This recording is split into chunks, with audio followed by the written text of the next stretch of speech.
विधाता ने जो भाग्य में लिखा है वो तो होता है।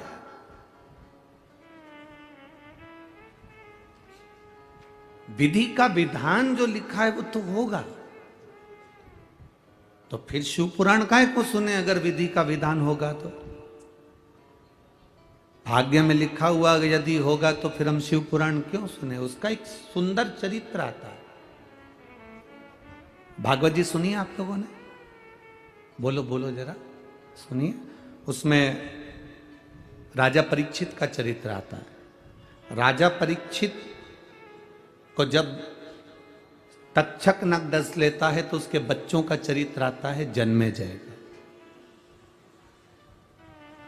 जिन्होंने सर्प यज्ञ करा था।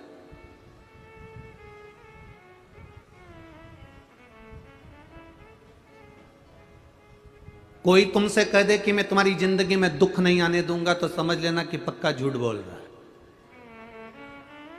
संसार में ऐसा कोई नहीं जन्मा जिसको दुख नहीं आएगा। पृथ्वी पर जन्म लिया है तो दुख सुख तो चलेगा। कोई तुमसे कह दे कि मैं तुम्हारे दुख को, मेरे पास में ऐसी मौली है, मैं एक बेल दूंगा बांध लेना और दुख मिट जाएगा, फालतू की बात।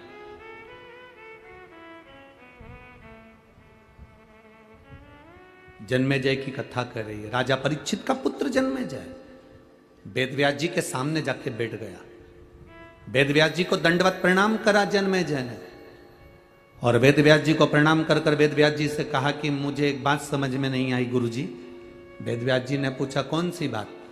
भगवान कृष्ण थे, आप वेदव्यास जी थे, गुरु द्रोणाचार्य थे, भीष्म पितामह थे, इतने बड़े बड़े संत साधु सन्यासी तपस्वी साधक और बड़े बड़े भविष्य के वक्ता जो दूसरे का भाग्य देखकर बता दें, इतने बड़े बड़े भविष्य के वक्ता बैठे थे।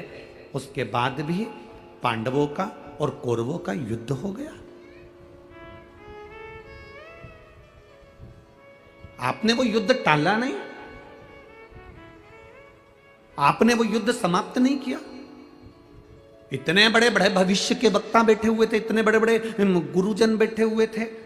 अगर कौरव और पांडवों के उस समय को तुम टाल देते, उस समय को अगर समाप्त कर देते तो युद्ध होता क्या? इतना बोलने के बाद में वेदव्यास जी ने कहा जो भाग्य में लिखा है वो तो होता है। विधि का विधान कोई नहीं टाल सकता। इतने में जन्मेजय, परीक्षित के पुत्र जन्मेजय ने कहा, कैसे नहीं टाल सकता? अगर मैं होता ना तो मेरा पुरुषार्थ आप देखते और मेरे पुरुषार्थ को देखते तो मैं ये युद्ध टाल सकता था। मैं युद्ध होने नहीं देता। बहुत सावधानी से सुनना अष्टविनायक शिव पुराण की कथा। मैं होता तो इस युद्ध को नहीं होने देता। मैं होता तो यह सारा युद्ध टल जाता।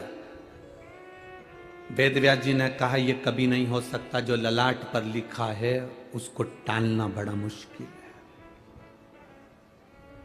उसको समाप्त करना बड़ा मुश्किल है, उसको टालना बड़ा मुश्किल। जन्मेजय ने कहा ऐसा नहीं हो सकता। अगर मैं होता ना उस समय पर, मैं सब निपट लेता, युद्ध नहीं होने देता। मैं पक्का कह रहा हूं इतने लोग नहीं मरते। और तुम इतने बड़े बड़े संत बैठे थे, इतने बड़े बड़े गुरु बैठे थे, तो तुम युद्ध नहीं टाल सके। अब एक बात बताओ वेदव्यास जी, वेदव्यास जी आप भविष्य वक्ता हो ना, मेरे भविष्य की कोई बात बताओ जिसको मैं टाल कर बता सकता हूं। वेदव्यास जी ने कहा चलो ठीक है, टाल कर बताओ। थोड़े समय के बाद जन्मेजय, तू एक काले घोड़े पर बैठकर दक्षिण दिशा में जाएगा। दक्षिण दिशा में एक सुंदर स्त्री को देखेगा और वो स्त्री को देखकर तू राजमहल में लेकर आएगा। उस स्त्री से तू शादी कर लेगा। वो स्त्री तुझसे एक यज्ञ करवाएगी। उस यज्ञ में मैं तुझसे हाथ जोड़कर कहता हूं कि उस यज्ञ में तू युवान ब्राह्मण को मत बुलाना, अगर बुलाना तो बूढ़े ब्राह्मण को बुलाना, किसी बुजुर्ग को बुलाना, समझदार को बुलाना, किसी बूढ़े को बुलाना, पर युवान ब्राह्मण को मत बुलाना उस यज्ञ में। पर मैं जानता हूं जन्मेजय, तो उस यज्ञ में तेरी पत्नी के कहने से, उस सुंदर स्त्री के कहने से तू युवान ब्राह्मण को बुलाएगा और युवान ब्राह्मण का प्राण दंड तू देगा, उस ब्राह्मण की हत्या का कारण तू बनेगा और आखिरी में तेरे माथे पर ब्राह्मण हत्या लगेगी और तुझे कोढ़ का रोग हो जाएगा और तू कोढ़ी हो जाएगा और बाद में उसी कोढ़ से तू मर जाएगा। अब तेरा विधि विधान टाल सके तो टाल दे। जन्मेजय ने कहा इतनी सी बात। जन्मेजय ने अपने राजघराने में जाकर कहा, जितने अस्तबल में काले घोड़े हैं सब निकाल दो बाहर, एक भी काला घोड़ा मुझे नहीं चाहिए। काला घोड़ा होगा नहीं तो बैठूंगा भी नहीं। सारे काले घोड़े निकाल दिए जाएं। अस्तबल से सारे काले घोड़े खोल दिए गए और सारे काले घोड़ों को खोलकर भगा दिया गया। 2 साल के बाद राजा सफेद घोड़े पर बैठकर अपने नगर से, महल से घूमने के लिए निकला और निकलते निकलते निकलते निकलते घोड़ा बेकाबू हो गया। दौड़ते दौड़ते जंगल में पहुंच गया। जंगल में जाने पर उस घोड़े के पांव में घाव हो गया। घोड़ा चल नहीं पाया। आखिरी में घोड़ा लुढ़क कर गिर गया और फिर वो घोड़ा वहीं पर अपने प्राणों को त्यागा तो राजा भूखा प्यासा रहते रहते 2 दिन निकल गए। कुछ मिल जाए साधन तो मैं अपने नगर चले जाऊं। इतने में सामने से काला घोड़ा दिखा। राजा ने उसको पकड़ा और उस पर बैठा और बैठकर घोड़े को लेकर महल में जा रहा था। घोड़ा बेकाबू होकर दक्षिण में चले गया और समुद्र के तट पर उसको एक सुंदर स्त्री मिल गई। अब टाल विधि का विधान। एक सुंदर स्त्री मिली, स्त्री को ले गया अपने नगर। उसकी सुंदरता देखकर उसने शादी कर ली। स्त्री ने कहा अपन एक यज्ञ करते हैं। इसने मान लिया। यज्ञ प्रारंभ हुआ और इसको मालूम था कि वेद व्यास जी ने कहा है कि यज्ञ में बूढ़े ब्राह्मण को बुलाना, पर स्त्री ने कहा नहीं, यज्ञ में सब युवान ब्राह्मण आना चाहिए। यज्ञ में युवान ब्राह्मण आए।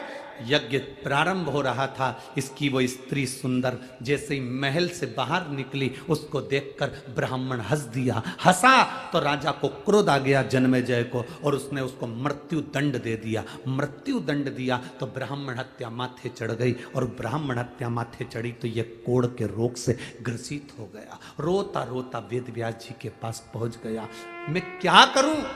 वेद व्यास जी कहते हैं, तू ही तो कह रहा था कि मैं विधि के विधान को टाल सकता हूं। तू कह रहा था विधि के विधान को टाल सकता हूं। राजा जन्मेजय ने गुरु वेद व्यास जी के चरण पकड़ लिए कि मैं विधि विधान को नहीं टाल सकता, पर विधि के विधान को कौन टाल सकता है? तो इतने में वेद व्यास जी कहते हैं कि विधि के विधान को तो केवल एक, अगर मैं राजा तुझको शंकर जी की कथा सुनाना प्रारंभ करूं और तू उस कथा को सुने, दिल से सुने, तो तेरे कोढ़ का रोग समाप्त हो। पर शिव कथा की एक शर्त है। शिव महापुराण की कथा की सबसे बड़ी शर्त है, शिव कथा की सबसे बड़ी शर्त है राजा पूछता कौन सी शर्त? मैं तुझे शिव कथा सुनाऊंगा, मैं तुझे शंकर का गुणगान सुनाऊंगा, पर शंकर की कथा में तू संशय मत करना। शंकर की कथा में संशय करा तो फिर तेरा दुख नहीं कटेगा और आखिरी में वो कोढ़ रह जाएगा। तू जब तक शंकर की कथा में संशय नहीं करेगा, जब तक तू शंकर की कथा विश्वास मानकर सुनेगा, तब तक तेरे शरीर का सारा कोढ़ समाप्त हो जाएगा। और अगर कहीं तूने संशय कर लिया, क्या शिव पुराण से ऐसा होता है? क्या शंकर से ऐसा होता है? क्या ऐसा करने से ऐसा होता है? जहां तेरे अंदर संशय आया, समझ लेना फिर वो कोढ़ का रोग वहां रह जाएगा। बस तू इतना जान ले तो मैं कथा कह देता हूं। वेद व्यास जी के चरण पकड़कर जन्मेजय ने कहा आप शिव कथा कहना चालू करो, मैं पूर्ण विश्वास के साथ सुनूंगा। और शंकर भगवान की कथा वेद व्यास जी ने कहना प्रारंभ करी। पूर्ण विश्वास के साथ जन्मेजय कथा को सुनने के लिए बैठा कथा को श्रवण करने के लिए। कथा चलते चलते चलते चलते चतुर्थ भाव में पहुंच गई और उस समय पर शंकर भगवान ने मां पार्वती के शरीर से जो उपटन से पुतला बना था, उसका सिर काटा और काटकर मनुष्य के धड़ पर हाथी का मस्तक रख दिया। जन्मेजय को संशय आ गया।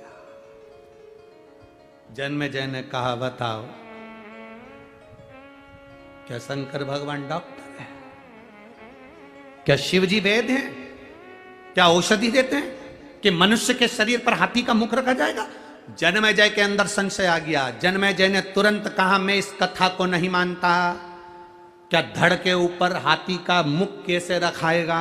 यह कभी हो ही नहीं सकता। वेद व्यास जी ने कहा, शिव औषधि है, शंकर एक औषधि का कार्य करते हैं। शिव का स्पर्श हमारे शरीर को एक रोग से मुक्त कर देता है। शंकर का जल चढ़ाना हमारे जीवन को एक सुख प्रदान कर देता है।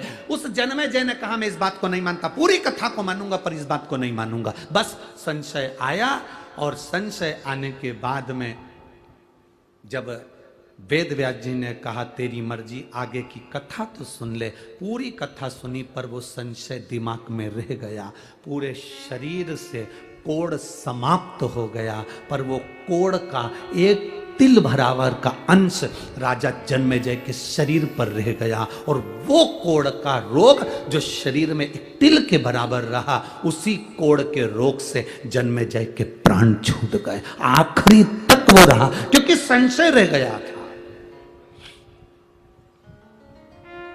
जितने लोग आस्था चैनल पर कथा सुनते हैं, जितने लोग मोबाइल पर कथा सुनते हैं, जितने लोग पंडाल में कथा सुनते हैं, हम सबसे एक बात कहते हैं, तुम्हारा दिल और तुम्हारा मन और तुम्हारा विश्वास कहे तो कथा में जाना। कथा में जाओगे, कथा सुनोगे तो तुम्हारा जो दुख है वो मिट जाएगा। दुख मिटता कब है? जब हम दिल से विश्वास के साथ कथा सुनते हैं। अगर हमारे अंदर संशय है, कथा में मत आना। आपको अगर लगता है कि शिव पुराण तो ऐसी है, महाराज जी तो फालतू की बात करते हैं, जल चढ़ाने से ऐसा हो सकता है क्या, बेलपत्री खाने से ऐसा हो सकता है क्या, तुम्हारे अंदर अगर संशय है तो शिव महापुराण की कथा बंद कर दो। तुम्हारे पास में रिमोट है, टीवी का बटन दबाओ, दूसरा महाराज आ रहा होगा, उसको सुनना चालू कर दो। मिश्रा जी गया,